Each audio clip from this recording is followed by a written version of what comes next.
Class 6 जी math है, ठीक है।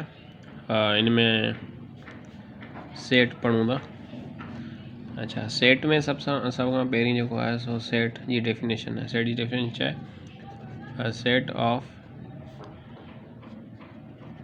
Set is collection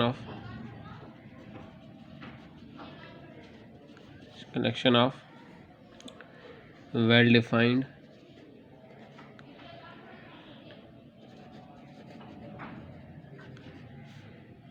and distinct objects,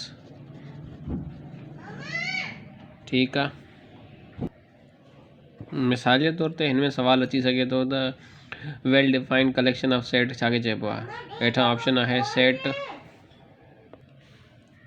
ठीक है। त चई सघनि था त सवाल ईअं collection of objects well defined collection of object छाखे चइबो आहे।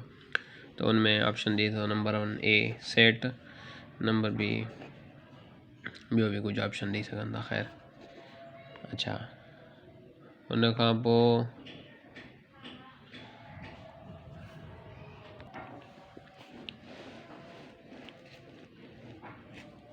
हिन में सेट या एग्जाम्पल्स आहिनि। एग्जाम्पल्स ऑफ सेट, मिसाल जे तौर ते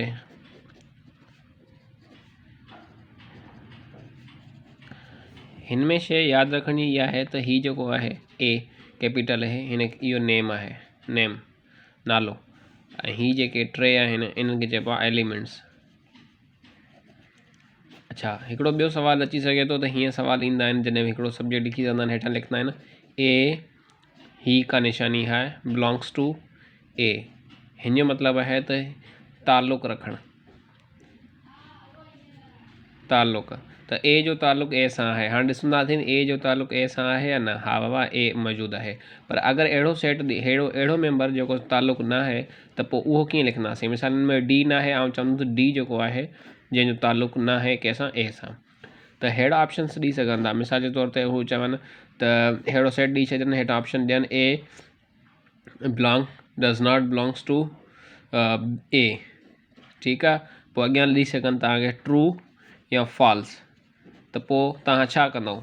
ट्रू कंदव या फॉल्स कंदव? ऑब्वियसली ॾिसंदव त ए जेको आहे सो ताल्लुक़ रखे थो ए सां, पर हिन में चवे थो त ए ताल्लुक़ नथो रखे हिन निशानी जे हिसाब सां। त पोइ ही स्टेटमेंट जेका आहे इहा फॉल्स आहे। उन हिसाब सां हिकिड़ो ॿियो बि सवाल जेको आयो ए सेट खां हटी करे, उहो सवाल इहो हुयो त को बि नंबर आहे, मिसाल जे तौर ते 0 1 2 3 4 5 ऐसे ताईं। इहो सवाल लास्ट PST में आयो, लास्ट PST जेका टेस्ट थी हुई 2012 में, उन में मूंखे यादि थो अचे। अच्छा, 0 खां जेको नंढो वर्ड आहे या जेको आहे नंबर, उहो कहिड़ो हूंदो? -1 -2, ही नंढा आहिनि।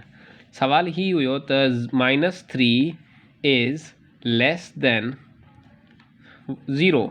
हाणे अॻियां लिखियलु हुयो ट्रू या फॉल्स, ठीकु आहे। हिन सवाल में छा थो नज़र अचे त -3 जेको आहे सो नंढो आहे। ही निशानी छा जी आहे? नंढो आहे, नंढो आहे। त नंढो आहे कंहिंसां? कंहिंखां? 0 खां। त पोइ हाणे हीअ चवे थो त -3 नंढो आहे। हाणे पाण खे ख़बर हुजणु खपे त -3 नंढो कीअं आहे।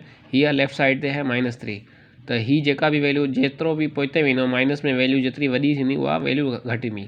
तो 0 खां हमेशह माइनस, कहिड़ो बि नंबर माइनस में हुजे उहो नंढो ई हूंदो। त पोइ हीअ स्टेटमेंट छा चऊं? ट्रू या फॉल्स? हीअ छो जो ट्रू आहे। अहिड़े हिसाब सां अगरि हीअ चवनि त -3 जेको आहे वॾो आहे 0 खां, पोइ ट्रू या फॉल्स ॾियनि, त पोइ पाण छा चवंदासीं? हीअ स्टेटमेंट ग़लति आहे, छो जो -3 जेको आहे सो वॾो कोन आहे, त हीअ स्टेटमेंट फॉल्स आहे। अहिड़ा क्वेश्चन्स लास्ट पेपर में आया, इन जे करे तव्हांखे ॿुधायां थो। हाणे अचूं था ॿिनि क़िस्मनि जे जेको सेट आहिनि उहे। हिकिड़ा हूंदा आहिनि फाइनाइट सेट, फाइनाइट, ठीकु आहे, ऐं ॿिया हूंदा आहिनि इनफाइनाइट। अच्छा, इनफाइनाइट ऐं फाइनाइट जो मतिलबु आहे त ही फाइनाइट मतिलबु लिमिटेड आहिनि, मतलब हिननि जी लिमिट आहे। मिसाल जे तौर ते अहिड़ो सेट जंहिंजा मेंबर्स लिमिटेड हुजनि, मिसाल 1 2 3 4 इहे ई मेंबर आहिनि, पर अहिड़ो सेट जंहिंजा जेके आहे जेके मेंबर्स आहिनि उहे अनलिमिटेड हुजनि। मिसाल जे तौर ते ऐं सेट ॾियां थो बी जंहिंजा मेंबर्स ऐं चवां थो त बाबा 0 खां शुरू थिए थो 1 2 3, हाणे हिन जो दंग ई न आहिनि। त जंहिंजो दंग न आहे या जेको इनफाइनाइट आहे, जंहिंजा लातादाद जंहिंखे चऊं, सिंधी में चवंदासीं लातादाद, ठीकु आहे, लातादाद मेंबर हुजनि उहो चवंदासीं इनफाइनाइट। त 2 इहे सेट आहिनि। तव्हांखे इहो बि ॾेई सघंदा हिकिड़ो सेट मिसाल ॾियनि। अच्छा, उन खां पोइ हिकिड़ो अहिड़ो सेट आहे जंहिंमें को बि मेंबर न हुजनि। अहिड़ो सेट जंहिंमें हिकु बि मेंबर न हुजे उनखे छा चइबो आहे, उनखे पाण चवंदासीं एम्प्टी, मतिलबु ख़ाली, नल, वॉइड, या हिनखे हिन निशानी तरह त मतिलबु पाण डिफाइन करे सघूं था। अगरि अहिड़ो को क्वेश्चन अची वञे त हीअं मथां क्वेश्चन लॻियल हुजे ऐं हेठां तव्हांखे ऑप्शन्स ॾिननि त बाबा हीअ एम्प्टी सेट आहे, नल आहे, वॉइड आहे या हीअ आहे, पोइ ऑप्शन डी ई बि ऑप्शन तव्हांखे ऑल जो ऑप्शन ॾेई सघे त बाबा हीअ ऑल आहे, छो जो हिन में हिनखे हिन निशानी सां बि शो कबो आहे, या वॉइड या नल या एम्प्टी चइबो आहे। हिनखे आउं आर लिखी हिते नल जी निशानी ॾियां थो, हीअ निशानी तौर ते हीअं डिफाइन कबो आहे।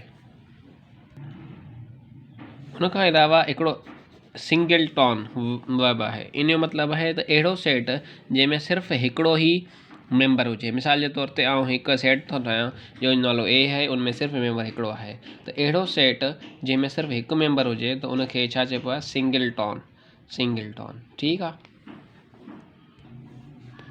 उन खां अलावा पाण वटि ॿ टाइप्स ॿिया बि आहिनि सेट जा, जंहिंखे चवंदा आहिनि इक्वल सेट।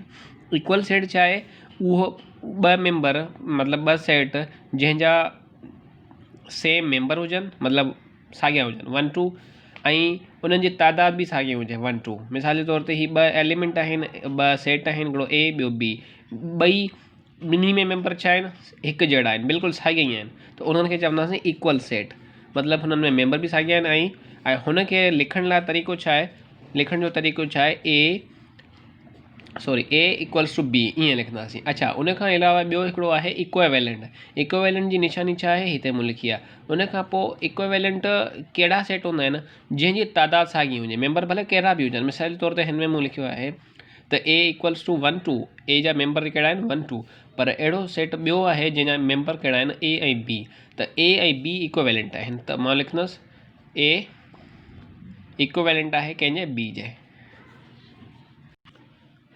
उन खां पोइ हिकिड़ो ॿियो पाण वटि टर्म यूज़ थिए थो, सबसेट। हाणे सबसेट छा आहे, सबसेट मतिलबु हिकिड़ो अहिड़ो सेट जेको पंहिंजे मतिलबु ऑनर सेट जो या सुपर सेट जो पार्ट हुजे, हिसो हुजे, अहिड़ो सेट जेको ॿिए कंहिं सेट जो हिसो हुजे, उनखे चइबो आहे सबसेट। मिसाल जे तौर ते हिते मूं सेट ॾिनो आहे जंहिंजो नालो आहे ए, ऐं उन में मेंबर कहिड़ा आहिनि 1 2 ऐं 3। अहिड़े हिसाब सां हुन ॿियो सबसेट मूं ठाहिया आहिनि, बी हिकिड़ो सबसेट आहे जंहिंजा मेंबर छा आहे 1 आहे। अहिड़े तरीक़े सां सी बि हिकिड़ो ॿियो सबसेट आहे जंहिंजा मेंबर आहे 1 2, छो जो ॾिसो 1 जेको आहे सो ए में मौजूदु आहे। अहिड़े तरीक़े सां सी बि जेको सी में मेंबर्स कहिड़ा आहिनि 1 2, उहे बि हिन में मौजूदु आहिनि।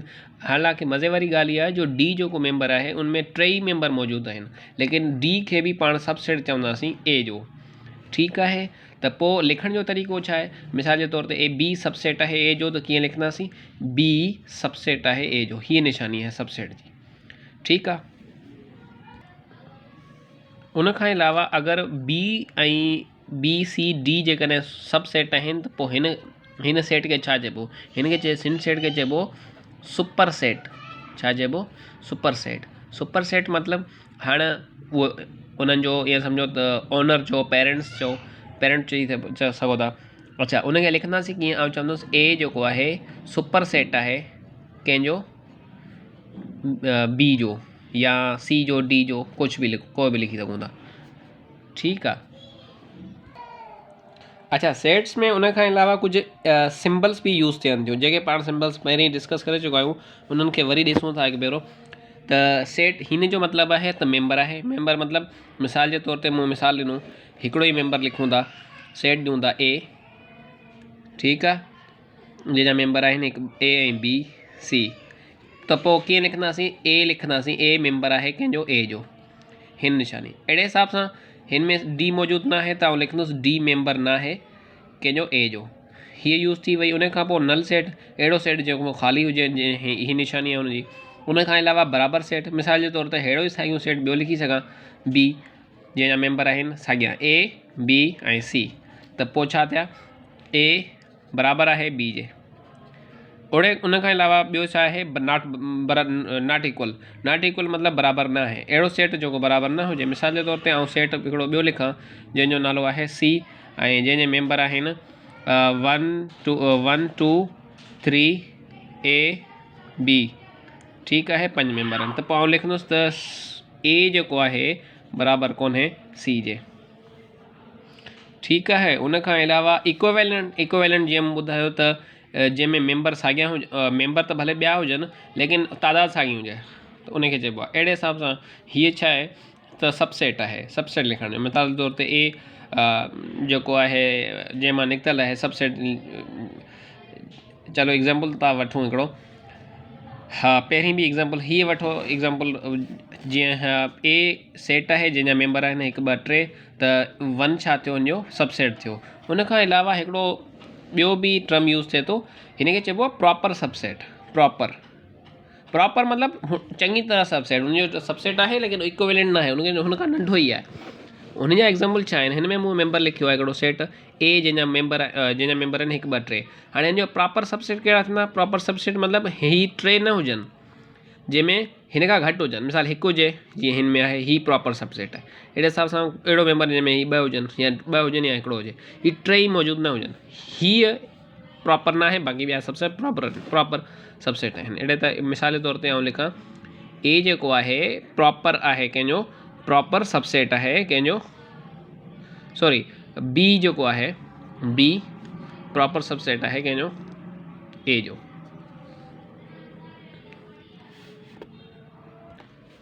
ठीकु आहे, ही हुई क्लास 6 जी मैथ चैप्टर नंबर पहिरियों सेट्स जे नाले सां।